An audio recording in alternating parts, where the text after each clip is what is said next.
Grandma struggles with guilt.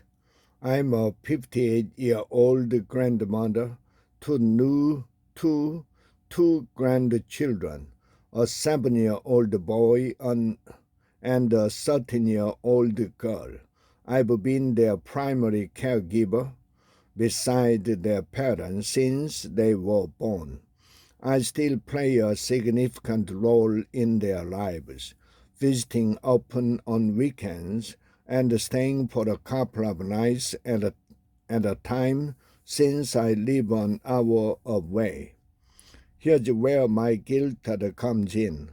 I enjoy staying home more than they like me to. My grandson calls crying a couple of times a week, and my daughter often texts on weekends begging me to come over.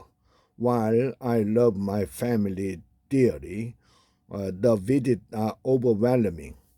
They have several animals, and I end up cooking and cleaning the entire time I'm there. It feels nonstop, and I don't get to enjoy my time with them.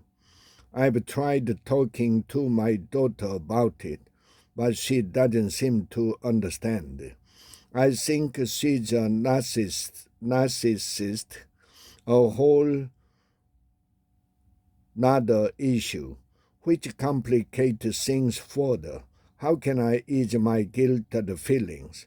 Grandma's guilt. Dear Grandma's guilt.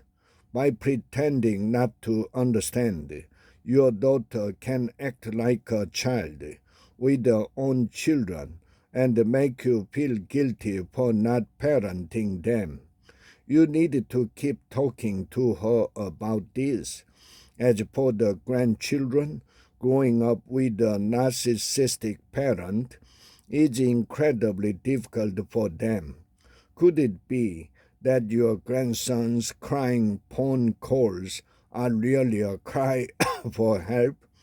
Your first responsibility to make sure your grandkids are growing up in a loving, healthy environment. If you suspected otherwise, it is important to tell your daughter that if she doesn't make changes, you would consider alerting the authorities.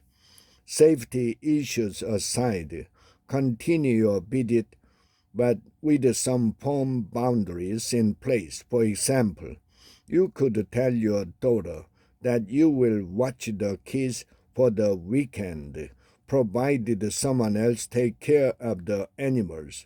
Additionally, you could offer to have your grandkids over to your house where you have better control over the environment.